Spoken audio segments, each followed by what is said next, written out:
Pabandyk iš 65 atimti 23 be mano pagalbos. Sustabdyk šią pamoką ir atimk pats. Gerai, dabar pabandykime kartu. Kas yra 65? Tai yra 60 ir 5 vienetai. Taip pat 23 yra 20 ir 3 vienetai. Tai pažymėkime, kad štai čia mes turime vienetus. Taip, čia vienetų vieta. Vienetai. O čia turime dešimtys. Čia yra dešimčių vieta. Ir pirmiausia, aš mėgstu atimti vienetus, o po to atimti dešimtis. Taigi pabandysim, kas bus 5 vienetai minus 3 vienetai. 5 minus 3 bus 2. Tai čia bus 2 vienetai. Ir tada 60 minus 20 yra kiek? 6 minus 2, 4. Tai bus 4 dešimtys. Ir koks čia skaičius, tai yra tiesiog 42.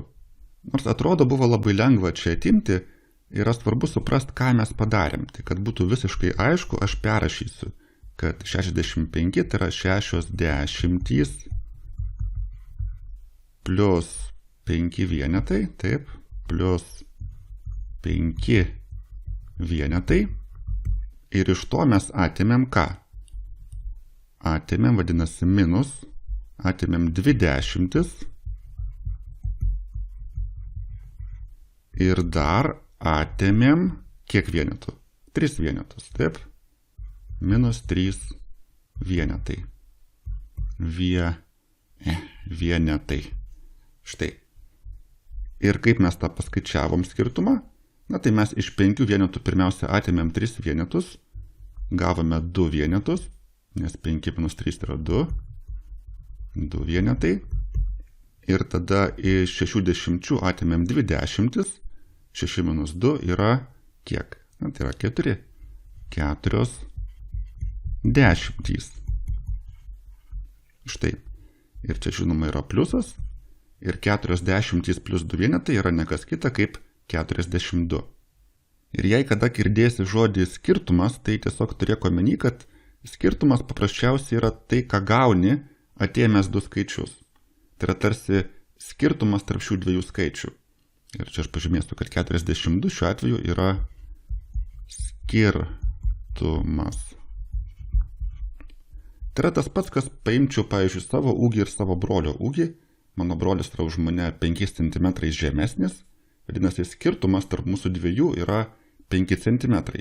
Tai šiuo atveju iš savo ūgio atimčiau brolio ūgį ir gaučiau 5 cm skirtumą. Ir tau turbūt smalsu, jeigu jau šis skaičius atsakymė yra skirtumas, ar šitie 2 skaičiai taip pat turi pavadinimus. Tai, ką turime ir tai, ką atimame. Ir taip, jie iš tiesų turi pavadinimus. Tai, ką mes turime, šiuo atveju 65, yra turinys. Nuo žodžio turėti. Tai aš gal pažymėsiu kitą spalvą. Štai čia yra turinys. O tas skaičius, kurį atimame iš turinio, vadinasi atėminys. Taigi čia bus atėminys. Ir nėra sunku prisiminti iš tiesų, jeigu pagalvoji, kas yra turinys, atėminys ir skirtumas. Aš turiu turinį, atimu atėminį ir gaunu skirtumą tarp jų. Įsivaizduoju, kad turiu 65 kaladėlės, iš jų atimu 23 ir gaunu, kuo skiriasi tie 2 skaičiai, tai yra gaunu skirtumą. Taigi turinys, atėminys, skirtumas.